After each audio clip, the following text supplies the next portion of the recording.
Bonjour à tous, me voici de retour pour parler de la série Alien Earth à travers 16 aspects franchement négatifs que j'ai relevés au cours du visionnage. Et c'est un euphémisme quand je vous dis que cette nouvelle croûte de chez Disney, malgré ses nombreux emprunts au premier film, est une trahison complète du concept original. Alors c'est vrai qu'on a déjà eu l'ignoble Romulus, qui pillait sauvagement les films précédents et qui réussissait à transformer de l'or en plomb par la stupidité de son script. Mais rassurez-vous, chez Tonton Disney, on va jusqu'au bout du concept et ces gens ne dormiront pas tant qu'ils n'auront pas réduit la franchise en cendres. Oh bon Dieu. Alien Earth est donc un nouveau coup de fusil dans le cadavre d'une saga qui avait pourtant très bien commencé il y a 46 ans maintenant.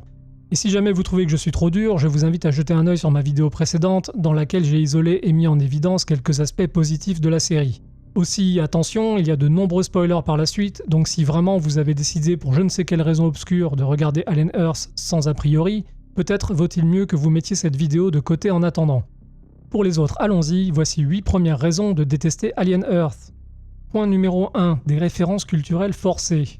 Pour vous donner un exemple, on peut parler du croiseur interstellaire de Weyland-Yutani qui va se cracher sur Terre. Le vaisseau a été baptisé USCSS Maginot, qui est un clin d'œil bien lourd à la stupide ligne Maginot française, un système de fortification de la Seconde Guerre mondiale prétendument imprenable qui s'est fait contourner en quelques jours. Bravo. Évidemment, ce choix ne relève pas du hasard, mais surtout de l'ironie dramatique, dans la mesure où le vaisseau fera un bien piètre rempart face à la menace qui va s'en déverser une fois craché dans un immeuble. Du coup, les scénaristes d'Alien Earth se sont probablement dit que ça serait trop la classe de lui donner ce nom, histoire de prouver que chez Disney, on a de la culture et on réfléchit.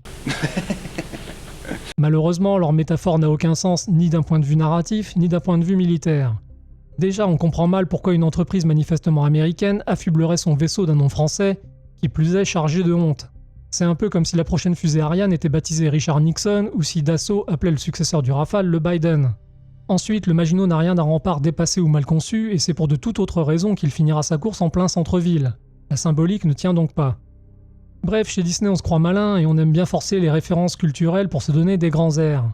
Alors bien entendu, ils ne se sont pas arrêtés à ce détail et c'est comme chacun sait à Peter Pan que l'ensemble de la série fait référence, avec ses enfants perdus dans des corps d'androïdes adultes, son île laboratoire en marge de la civilisation et son Peter Pan psychopathe en la personne de l'insupportable Boy Cavalier. Qu'est-ce que c'est que ce cirque, dis-moi? C'est cool, patron, c'est cool. Ouais, c'est surtout ridicule. Malheureusement, même si l'idée initiale était probablement de créer une sorte de féerie noire et fantastique autour de l'immortalité, toute cette symbolique s'intègre fort mal dans l'univers d'Alien, basé essentiellement sur l'horreur et la survie. Bref, cette note d'intention aurait éventuellement pu fonctionner si elle avait été traitée différemment, mais dans le cas présent, c'est une référence artificielle de plus qui n'apporte rien et tire l'univers d'Alien vers le bas. Deuxième point, un rythme très lent.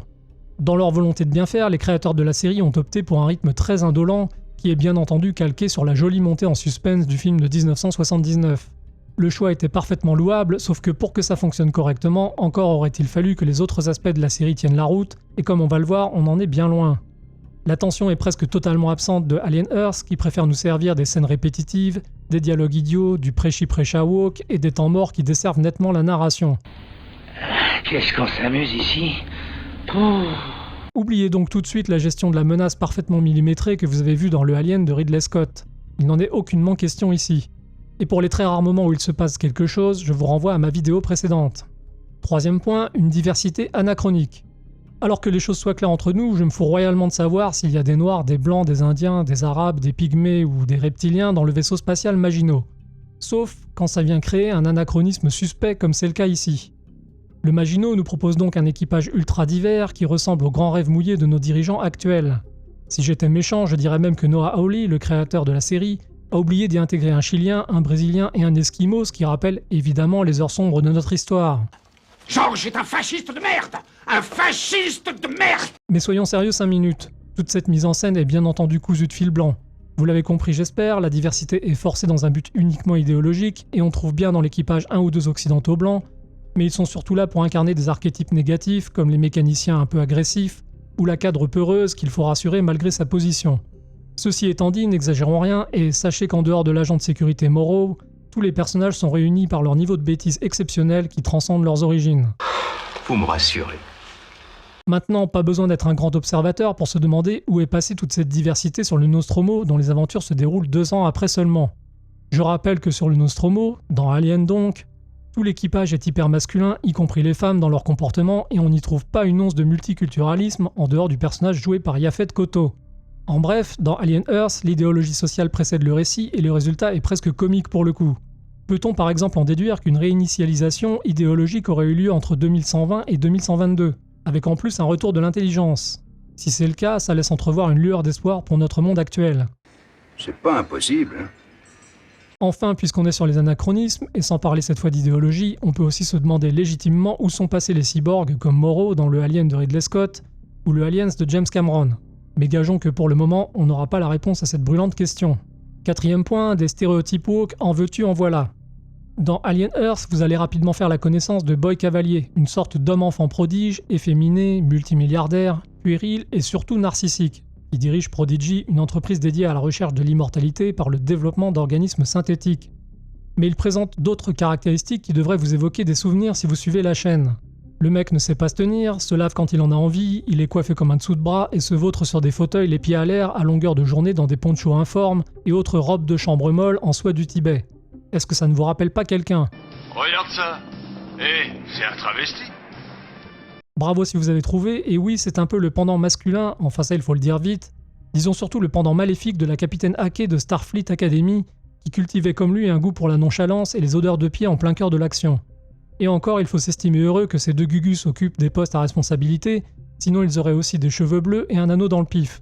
Bref, on a là avec Boy Cavalier un magnifique cliché woke ambulant, une impression qui sera immédiatement confirmée par son discours progressiste et transhumaniste en faveur de la jeunesse, et par sa rébellion face aux méga-corporations de type Weyland-Yutani.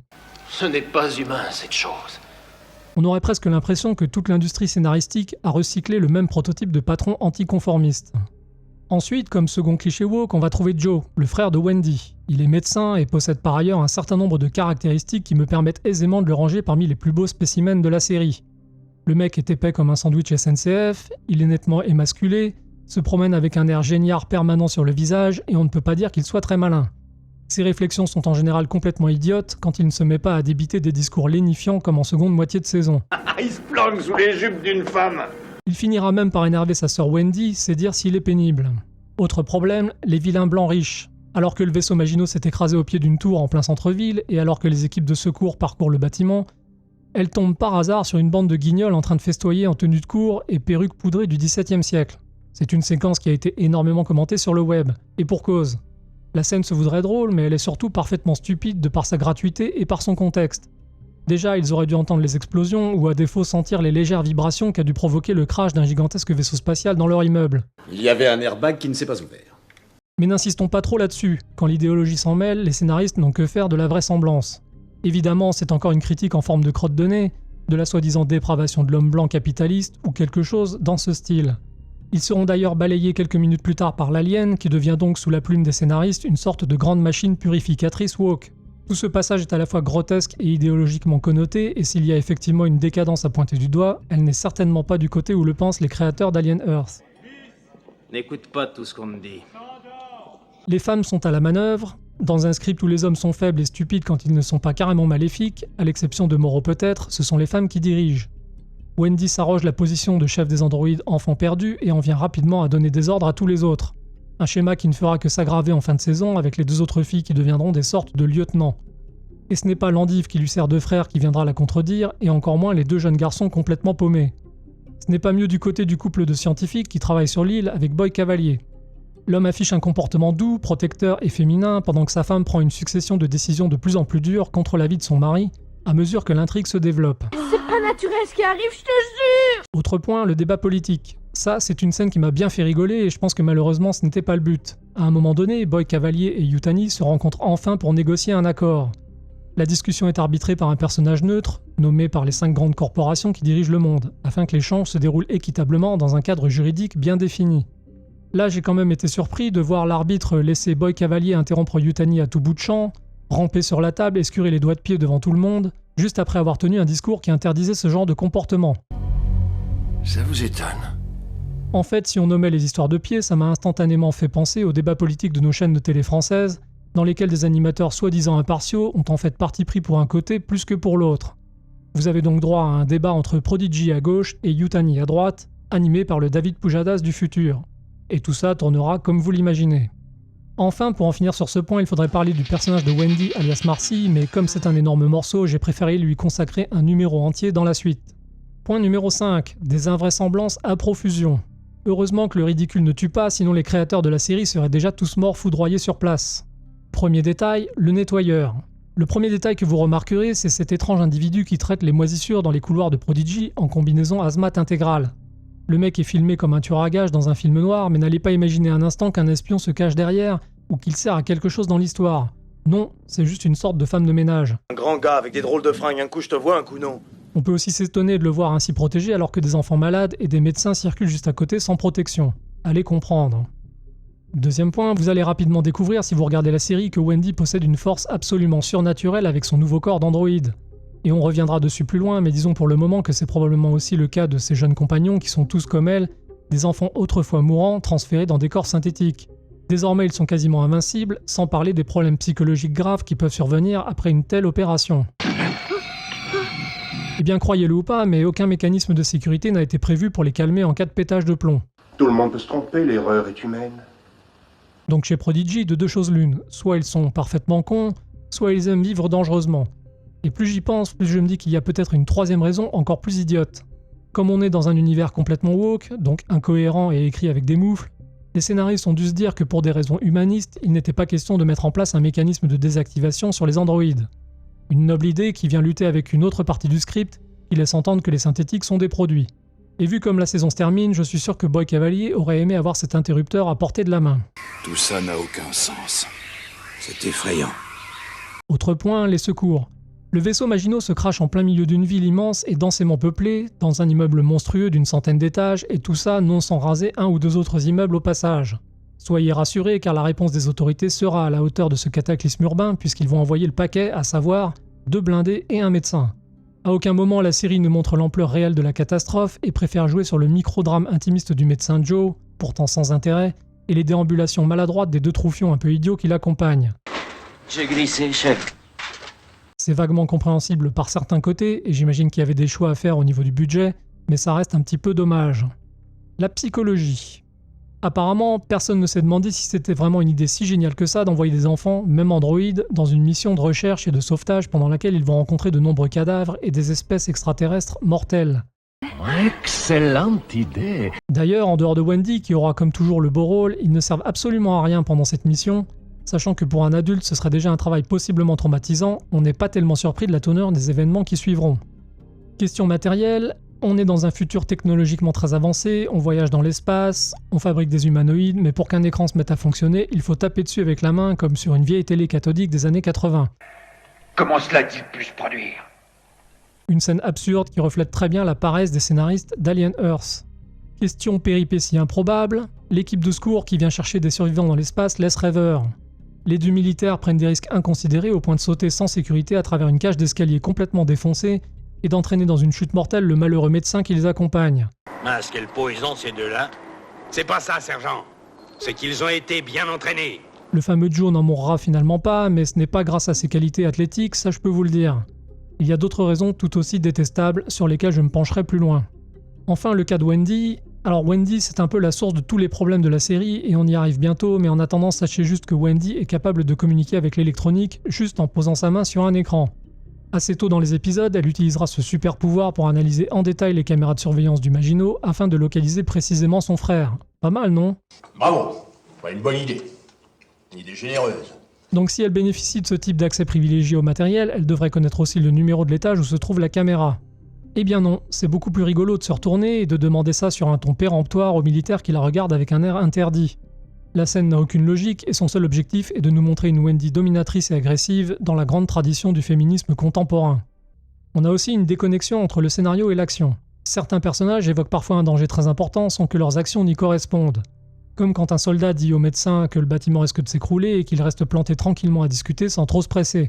Pourquoi parler d'effondrement imminent si tout le monde s'en fout?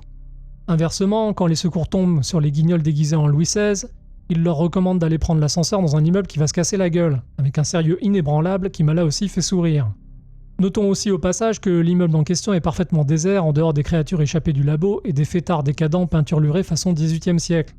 Il devrait y avoir des corps un peu partout et une bordée de survivants, mais non, on ne verra rien du tout. T'as vu quelque chose, toi? Non, rien. On a aussi du matériel inadapté, puisque apparemment dans le laboratoire du Maginot, le matériel n'est pas tellement aux normes. Ces gens trimballent à travers le cosmos des espèces dont le niveau de dangerosité dépasse tout ce qu'on peut imaginer. On pourrait supposer que des protocoles stricts soient mis en place pour éviter toute contamination, mais il n'en est rien. Les cuves transparentes qui servent à enfermer les bestioles cassent pour un oui ou pour un non et proviennent manifestement du rayon cuisine Ikea plus que d'un fournisseur pour laboratoire P4. Les restrictions budgétaires font rage chez Weyland-Yutani qui croule pourtant sous les milliards à en croire la série. Autre problème, les personnages possédés par l'œil tentaculaire se prennent des coups de taser mais ne tombent pas. Pourtant il est établi dans les épisodes précédents que la décharge suffit à terrasser un alien. Là aussi il y a une incohérence qui soulève des questions. À bord du Maginot, on a aussi des dialogues qui suscitent l'incrédulité. Je vous ai déjà expliqué que tout le staff du Maginot en tient une sacrée couche, à l'exception de Morrow, joué par l'excellent Babou Ceesay, qui tient plus le rôle de babysitter que d'officier de sécurité. Et leur déficience mentale va quand même assez loin. Un mystérieux saboteur se cache à bord du vaisseau et c'est possiblement un des membres de l'équipage. Dans une scène totalement surréaliste, la capitaine intérimaire demande à la scientifique noire incompétente si elle a saboté le vaisseau. L'autre lui dit que non et ça lui va, en route vers de nouvelles aventures. J'ai toujours détesté les gens qui ne disent pas la vérité. Autre passage farfelu quand les deux mécanos sont en train de travailler à réparer les entrailles du vaisseau et que l'un des deux se tord brutalement de douleur sur le sol. Son compagnon se met à crier à l'aide alors qu'ils sont isolés dans Dieu sait quelle section dans un vaisseau immense qui comporte des couloirs de 3 km. C'est vraiment n'importe quoi. Sortez-moi de là! Des failles béantes dans le script aussi quand Cavalier part pour son rendez-vous avec Yutani. Il se fait accompagner de l'androïde Kirsch, joué par Timothy Olyphant, qui aurait dû rester superviser le labo. On se demande pourquoi il était au meeting, pendant lequel il fera tapisserie et rien d'autre. Et pendant leur absence, la sécurité sur l'île part évidemment à volo. Si ça n'est pas encore de l'écriture de grosse feignasse, je ne sais pas ce que c'est. Autre aberration, enfin, Yutani, qui nage dans les trillions de dollars, envoie Morrow pour envahir l'île et récupérer les spécimens avec seulement 2 petites escouades. Et avec tout le fric qu'il palpe, ça ne tient pas debout. Il faut réviser vos méthodes! Point numéro 6. Maintenant on va parler des fautes de ton qui ne sont d'ailleurs pas des fautes de goût et qui concernent essentiellement la musique. Je ne parle pas de la bande originale de Jeff Russo que j'ai déjà évoqué positivement dans la vidéo sur les choses qui m'ont plu, mais bien des morceaux additionnels qui s'invitent dans les génériques de fin et parfois au milieu des épisodes. Vous avez compris, je pense que j'ai un sérieux problème avec les choix créatifs de Noah Hawley, le créateur de Alien Earth, mais s'il y a bien un sujet sur lequel on pourra être d'accord, c'est la musique métal, dont je suis fan depuis le milieu des années 80. Loin de moi donc l'idée de critiquer ses goûts quand il nous met du Black Sabbath ou du Tool pour ne citer que cela. Pas mal, ça. Intéressant. Le problème c'est qu'Alien n'est pas une franchise de science-fiction comme les autres, et l'irruption de morceaux de métal à la fin des épisodes ne colle pas du tout à l'ambiance de cet univers qui joue habituellement sur les silences et une bande originale angoissante. Donc c'est encore une idée à la noix, et ses goûts musicaux j'ai envie de dire qu'on s'en fout, et que ces morceaux, aussi bons soient-ils, il aurait mieux fait de les garder pour ses soirées. Il y a aussi 2 ou 3 morceaux rock qui déboulent au milieu de certains épisodes, et ils y sont tout aussi déplacés. Ça casse un peu l'ambiance. Point numéro 7, au milieu des excellents effets spéciaux, quelques ratages. Alors ils ne sont pas nombreux ces ratages, mais ils sont quand même très voyants. En premier lieu, on va trouver la main cyborg de Morrow, avec son fer à souder un peu ridicule, filmé comme une vilaine cinématique de jeu vidéo. Le design ne me paraît pas franchement crédible, et je trouve dommage que ce détail visuel vienne gâcher un peu ce personnage par ailleurs très réussi. Et en deuxième position, on va trouver un certain nombre de passages qui impliquent l'alien et qui l'exposent excessivement. Il nous est présenté dans son intégralité sous le feu des projecteurs, et on se rend compte qu'il n'est finalement pas aussi détaillé qu'il aurait dû l'être, comme le furent ceux des 2 premiers films de la saga. C'est pas du boulot sérieux, les enfants. Sa forme rappelle un peu trop les lignes épurées de la bestiole de Alien 3, et ça n'est pas un très bon souvenir. L'alien ne gagnera de toute façon jamais à être illuminé de tous les côtés, son design n'a pas été prévu pour ça. Enfin, 8e point, on a un scénario ennuyeux. Ce n'est rien de dire que les discussions des enfants ne sont pas passionnantes. Les dialogues sont souvent superflus et manquent cruellement de profondeur. Ils passent leur temps à ressasser l'évidence, sans aucune subtilité ni aucun sous-texte. Les temps de pause sont nombreux et tout ça ne fait pas avancer l'histoire. Ça va de « j'aime bien prendre des bains » à « on est sur un vaisseau » pour vous donner 2 exemples. C'est fantastique. Quant aux événements qui se déroulent à bord du Maginot, c'est à peu près comme dans Alien, en 100 fois plus débile et sans l'entourloupe de la cargaison. Tout le monde est au courant que les espèces qu'ils trimballent sont plus importantes qu'eux, même s'ils n'ont au final pas l'air de véritablement y croire. Ils découvriront pourtant dans la douleur que ce n'était pas des paroles en l'air. Voilà pour les 8 premiers points contre la série, n'hésitez pas à me dire ce que vous en pensez en commentaire, et je vous donne maintenant rendez-vous pour les 8 points suivants dans la prochaine vidéo. J'aimerais tellement m'abonner à Cinéblast. Ouais, abonne-toi. C'est super.